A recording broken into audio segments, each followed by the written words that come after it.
राजस्थान का भानगढ़ किला, भूल भुलैया, फिल्म की कहानी की तरह ही रहस्यमय और डरावना है। जैसे फिल्म में पुराने महल में अदृश्य ताकतें लोगों को परेशान करती हैं, वैसे ही भानगढ़ किले में भी अजीब घटनाएं होती हैं, जो लोगों को हैरान और डरा देती हैं। फिल्म की तरह इस किले की कहानी भी एक शाप और अनसुलझी रहस्यमयी ताकतों से जुड़ी हुई है। ये माना जाता है कि किले में राजकुमारी रत्नावती की आत्मा आज भी कैद है और किले की वीरानगी में रूहानी गतिविधियां होती रहती हैं।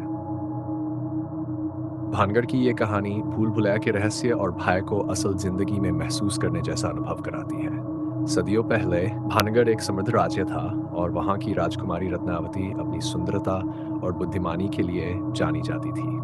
दूर दूर से राजकुमार उससे विवाह करने का सपना लेकर आते थे। उसी इलाके में एक तांत्रिक सिंघिया भी रहता था, जो काले जादू में निपुण था। सिंघिया राजकुमारी की सुंदरता पर मोहित हो गया और उसे पाने की इच्छा से पागल हो उठा। लेकिन वह जानता था कि उसकी सामाजिक स्थिति और उम्र के कारण यह प्रेम कभी पूरा नहीं हो सकता। इसलिए उसने काले जादू का सहारा लेने का निश्चय किया।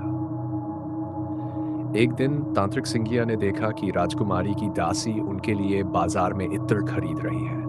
उसने अपनी जादुई शक्तियों का प्रयोग कर उस इत्र की शीशी पर काला जादू कर दिया, ताकि राजकुमारी उस इत्र को लगाते ही उसकी ओर आकर्षित हो जाए। लेकिन रत्नावती इतनी बुद्धिमान थी कि उसने तांत्रिक की चाल को समझ लिया। उसने तुरंत वह इत्र की शीशी जमीन पर फेंक दी, जिससे शीशी टूट गई और सारा इत्र जमीन पर बह गया। इसके कारण वहां एक बड़ी चट्टान उत्पन्न हो गई और उस चट्टान ने तांत्रिक सिंघिया को कुचल कर मार दिया। मरने से पहले तांत्रिक ने किले और उसके निवासियों को शाप दे दिया कि वहां का हर कोई विनाश का शिकार होगा और यह स्थान हमेशा के लिए वीरान हो जाएगा। तांत्रिक के शाप का असर कुछ ही समय बाद दिखने लगा। कुछ समय बाद भानगढ़ पर दुश्मनों ने आक्रमण कर दिया और वहां भयंकर युद्ध हुआ। इस युद्ध में राजकुमारी और किले के सभी निवासी मारे गए। धीरे धीरे यह किला खंडहर में तब्दील हो गया और लोग इसे छोड़कर जाने लगे। कहा जाता है कि शाप के कारण भानगढ़ में जो भी रहने आता है उसकी मौत हो जाती है, वह गायब हो जाता है।